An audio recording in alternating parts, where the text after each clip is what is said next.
मला वाटतं आम्ही स्वतः 4 वेळा जाऊन जयसिंगपूर पोलीस स्टेशनला विनंती करून रस्ता डायव्हर्ट करून दिला. मुख्यमंत्री उपमुख्यमंत्री एकनाथ शिंदे येत असताना सुद्धा आदल्या दिवशी आम्ही याला काम करायला परवानगी दिली. का तर हाके साहेबांनी आम्ही हातापाय पडलो साहेब, कारण आमच्या गावाला पाणी नाही, 13 दिवसातून एकदा 14 दिवसातून एकदा पाणी येतं आणि तुम्ही हे काम साहेब आम्हाला काम करू द्या म्हणून ते सुद्धा याचा प्रॉब्लेम सॉल्व्ह करून दिला. ह्यांचा सब कॉन्ट्रॅक्टर आहे तो साहेब काम करत नाही, का तर ह्यांचा पेमेंटचा विषय आहे. यांची माणसं जागा नसतात. 10 सिक्युरिटी गार्ड लावून रस्ता डायव्हर्ट केला जयसिंगपूरचा. PSI हाके साहेबांना सांगून हे करून दिला. आम्ही सरपंच रंगपंचमी दिवशी हायवेला थांबून दिवसभर त्यांना रस्ता हे करून दिला जाईल. यांची काम करण्याची मानसिकता नाही, हे फक्त कारण सांगतात.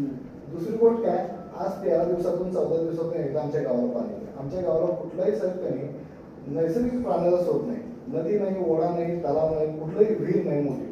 हे फक्त आम्ही